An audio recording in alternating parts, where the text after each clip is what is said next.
इस बार चलेगी कि नहीं चलेगी? मोदी लहर तो कहाँ है? मोदी लहर तो गई, मोदी का जुमला तो गया, मोदी का जुमला खत्म हो गया। अब इंडिया के अंदर कांग्रेस की सरकार आएगी, युवाओं का राज आएगा।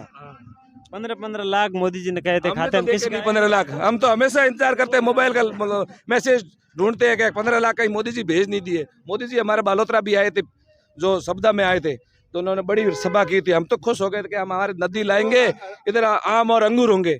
हम तो वो पानी की पीने के लिए ही नहीं है मोदी जी, आम और अंगूर तो बड़ी बात है। आप 15 लाख ले लिए, कैसे लिए बताऊं आपको। जो कांग्रेस की योजना थी ना 25 लाख वाली, 25 लाख का इलाज होता था, वो बीजेपी की सरकार आते ही 5 लाख कर दिया, तो 15 लाख ले लिए हमसे। ले ली, दिए नहीं उल्टे ले लिए। हाँ ले लिए। तो राम राम शाह, राम राम सा। कई माहौल है कल्याणपुर गांव में। माहौल तो साहब आप देख रहे हो, माहौल जोरदार है और एक तरफा माहौल है उमेदवार राम जी रो। उमेदवार राम जी संघर्षशील नेता है और युवाओं की एक धड़कन है और पहचान है इस एरिया के अंदर। उमेदवार राम को सब युवाओं, बुजुर्गों, बहन बेटियों सबको विश्वास है कि हमारा काम उमेदवार राम करवाएंगे और 101% उमेदवार राम जी यहाँ से जीत के जा रहे हैं। और हमें पूरा भरोसा है कि बाड़मेर, जैसलमेर, बालोतरा की जनता उमेदवार राम के प्रति इतना विश्वास है कि उमेदवार राम ही जीतेंगे इस बार। आपका नाम क्या है? मेरा नाम सुरेश कुमार सियाग है, मैं बालोतरा से बिलोंग करता हूँ। देखा बाकी नेता है निर्दलीय और बीजेपी बेट आया कि नहीं आया आप गाँव? देखो साहब, निर्दलीय सब अपना अपना निर्दलीय प्रयास कर रहे हैं, बाकी सब अपने कर रहे हैं, सबको देख लिए हमने। इस बार तो हमें हमारा उम्मीदवार राम ही जीतेगा। हर गाँव में भी आया कि नहीं आया प्रचार कर? हमारे गाँव में देखिए कौन सा प्रचार करना जी, है नहीं। कौन अजी नहीं पहुंचे बे। कैलाश जी बीजेपी में सांसद रेवड़ा 5 साल केड़ो काम है आप रही? कैलाश जी साहब सांसद रेवड़ा, कैलाश जी आप कोशिश तो की हुई काम करने की, मोटो 77 माए कितना काम करवाया नहीं करवाया, ये तो मोटो कार्यकर्ता तो मैं नहीं हूँ, लेकिन मैं एक बात कह सकूं कि उमेदवार राम यहाँ से जीतेंगे। उमेदवार राम को हमारे प्रति विश्वास है कि उमेदवार राम हमारा काम करवाएंगे। ये कांग्रेस रा कार्यकर्ता हो या आलोपा? हम कांग्रेस के कट्टर कार्यकर्ता है, बिल्कुल। ठेठू कांग्रेस ने हो या कदी कदी ठेठ हुई कांग्रेस ने दे दिया। अच्छा थई कांग्रेस रा मूल वोटर कई ना आपरो? दिलीप दिलीप क्यों गाँव आपरो? भाई तू सेवनियाला भाई तुर कई माहौल है समीकरण है? भाई तू को माहौल एड़ो कदी होई कोन, एड़ो बढ़िया माहौल है। हाँ मन तो लगे देश में कांग्रेस की सरकार बनी, राहुल गांधी प्रधानमंत्री बने, इंडिया गठबंधन रही। बिल्कुल डंके के साथ। तो मोदी जी डर गया जिन्हें तो 200 सीटों ही आ रही है, जिन्हें तो आगो फैलायो कि अब की बार 400 मोदी जी ने तो हमारे रामदेव जी को कश्मीर भेज दिया है। अब हम हमारे रामदेव जी जो हमारे पुरुष यहाँ धोक रहे थे उंडू कश्मीर में, उन्हों का लिंक बना दिया कश्मीर से। अब इससे बड़ा झूठ क्या हो सकता है? मोदी जी भी कैसे विश्वास करें? टक्कर में कौन रहेगा? उमेदवार राम जी की टक्कर में कौन रहेगा, कौन लगता है? अब टक्कर में उमेदवार राम जी के कोई है ही नहीं, कोई नहीं है उमेदवार राम जी टक्कर में। उमेदवार राम जी के टक्कर में कोई नहीं है, उमेदवार राम जी जीत रहे हैं, उमेदवार राम जी टक्कर में कोई नहीं है, टक्कर में कोई नहीं है। कोई नहीं है। जनता ने मोहर लगा दी इस बार। मोदी लहर इस बार चलेगी कि नहीं चलेगी? मोदी लहर तो कहाँ है? मोदी लहर तो गई, मोदी का जुमला तो गया, मोदी का जुमला खत्म हो गया। अब इंडिया के अंदर कांग्रेस की सरकार आएगी, युवाओं का राज आएगा। 15-15 लाख मोदी जी ने कहे थे हमने खाते तो में देखे किसके? नहीं 15 लाख। हम तो हमेशा इंतजार करते हैं, मोबाइल का मैसेज ढूंढते हैं कि 15 लाख कहीं मोदी जी भेज नहीं दिए। मोदी जी हमारे बालोतरा भी आए थे, जो सब्दा में आए थे, तो उन्होंने बड़ी सभा की थी। हम तो खुश हो गए थे कि हम हमारे नदी लाएंगे, इधर आम और अंगूर होंगे। हम तो वो पानी की पीने के लिए ही नहीं है मोदी जी, आम और अंगूर तो बड़ी बात है। आप 15 लाख ले लिए, कैसे लिए बताऊं आपको। जो कांग्रेस की योजना थी ना 25 लाख वाली, 25 लाख का इलाज होता था, वो बीजेपी की सरकार आते ही 5 लाख कर दिया, तो 15 लाख ले लिए हमसे। ले ली, दिए नहीं उल्टे ले लिए। हाँ ले लिए, तो ले लिए ना। आप देखो ना जो कह रहे हैं कि राम लाए हम मोदी जी को ऐसा पूछना चाहते हैं कि मैंने सरो मेरी जेब से 51,000 रुपए का चेक दिया था, आपने क्या राम मंदिर बनाया? राम मंदिर हमारी सबकी भागीदारी है, राम हमारे हैं, आपके नहीं है। आप राम को कहाँ से लाए?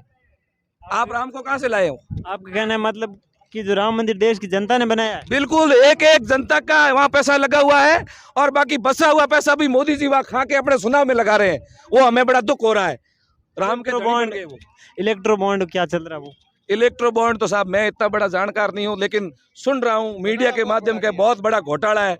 जो गायों की सर्दी बेचती है उस कंपनियों से इन्होंने बहुत बड़े पैसे लिए हैं, मीडिया में सुन रहे हैं हम। मोदी जी तो कहते हैं कि हम वो गायों को बचाने वाले हैं। इस बार गाय का कहीं नाम ले रहे हैं क्या? गाय का कहीं नाम ही नहीं ले रहे। वो किसी मन से आपकी उनकी डिबेट बता दो कि वो गाय का नाम ले रहे हैं, बिल्कुल गाय तो उनके गायब कर दी उन्होंने, गाय अपने मैनिफेस्टो से गायब कर दी गाय को। अब कैसे गाय को बसाएंगे वो? आपके यहाँ पर कौन कौन से काम है जो अभी तक हुए नहीं है, कौन कौन से काम बाकी होने? मैं तो कह रहा समस्या हूँ क्या है मुख्य? समस्या यहाँ पानी की, लाइट की, रोड की और महंगाई की, बेरोजगारी की सबसे भयंकर समस्या है हमारे क्षेत्र में। उसकी तो बात ना मोदी जी करते हैं, ना मोदी जी के कोई मंत्री करते हैं, ना मोदी जी की जो सरकार, युवाओं ने बदलाव लाए थे कि भाजपा की सरकार बनाएंगे। 6 महीने हो गए भाजपा की, भजन लाल जी इधर जागने दे रहे हैं, गांव गांव घूम रहे हैं, बाकी सरकार का कोई हमें तो वजूद दिख नहीं रहा। चाहते तो बहुत कुछ कर सकते थे। इंदिरा गांधी नहर उस समय बनी थी जब हमारे पास देश के अंदर कोई संसाधन थे ही नहीं, ऊंट गाड़ों पे गधों पे ढोकर ये इंदिरा गांधी नहर बनी थी। अब तो देश के अंदर इतने संसाधन है, ये 10 साल में ये इतनी आगे नहर बढ़ा नहीं सकते थे। चाहते तो बहुत कुछ कर सकते किसानों के लिए, लेकिन इनको पता है अगर किसान किसान समृद्ध हो जाएगा तो फिर हमें वोट कौन देगा, ये समझ जाएंगे, पैसा कमा लेंगे, इसलिए पीछे रखना चाहते हैं। हम तो उमेदवार राम के लिए इतना चाहते हैं उमेदवार राम को कि उमेदवार राम जी ने जब तक बाईतू से 2 बार चुनाव लड़े, इस बंदे ने खुद की जेब से बाईतू की एक स्कूल में डिजिटल शिक्षा के बोर्ड दिए। तो हम इस पे इतना विश्वास कर रहे हैं कि अगर जेब से दिए हैं तो सरकार में आएगा, ये जीतेगा तो जनता के लिए, हमारे स्टूडेंटों के लिए, बेरोजगारों के लिए कितना काम कर सकता है। इसके अंदर बहुत क्षमता है, इसको पहचाना नहीं था लोगों ने, जब पहचान लिया, अब जनता ने मन बना लिया है कि ऐसा हीरो हमारे बीच तराशने का मौका आ गया, तो जनता टूट पड़ी उम्मीदवार पर। और 27 तारीख को मैं कह रहा हूं, इतिहास में पहली जीत होगी बाड़मेर जिले में, कांग्रेस की शुरुआत होगी इस बॉर्डर से, और उस दिल्ली के उस खाने बैठे हुए नेताओं की आंखें खुल जाएगी कि ये क्या हुआ है। रविंद्र सिंह जी थाने केड़ा नेता लागे? रविंद्र सिंह जी युवा नेता है, वो अपनी ये बात रखते हैं, अभी युवा हैं वो। पहले तो MLA बने, जब भी उन्होंने बड़ी बड़ी घोषणाएं तो की थी, लेकिन अब उनका क्या विजन रहा। 2-3 दिन से भी उनका बोल रहे हैं कि 2 हैंडपंप लेके आए, सरकार से नाराज होकर बड़ा झमेला करने लग गए। हम भी युवा हैं, ठीक है ना, हम भी युवा हैं। युवाओं को ये कहते हैं किसी के बहकावे में नहीं आए, ठीक है ना। उमेदवार राम जी जैसा व्यक्तित्व तो हमारे को कहीं नहीं मिलेगा। और मदन जी केड़ा का आदमी लागे तो? मदन प्रताप मदन जी बढ़िया है, मदन जी पैदल चाल बालोतरो जिलो बना दियो, और लोग थोड़ी थोड़ी कमी रहेगी, हो सके मदन जी की मोर दौड़न में कमी रही हुई, जिलो बनाए मदन जी पहले की बार MLA बना, पानी की पाइपलाइन नया बालोतरा में पीने को सीढ़िया मर जाता, एड़ो पानी हो, आज वो पानी पियो मदन जी लौड़ में। और थान सिंह जी डोली आपने केड़ा नेता लागे? थान सिंह जी युवा नेता है, अभी उतरे हैं मैदान में, अपना भविष्य तलाश रहे हैं, कहीं न कहीं उनका भी अच्छा ही होगा।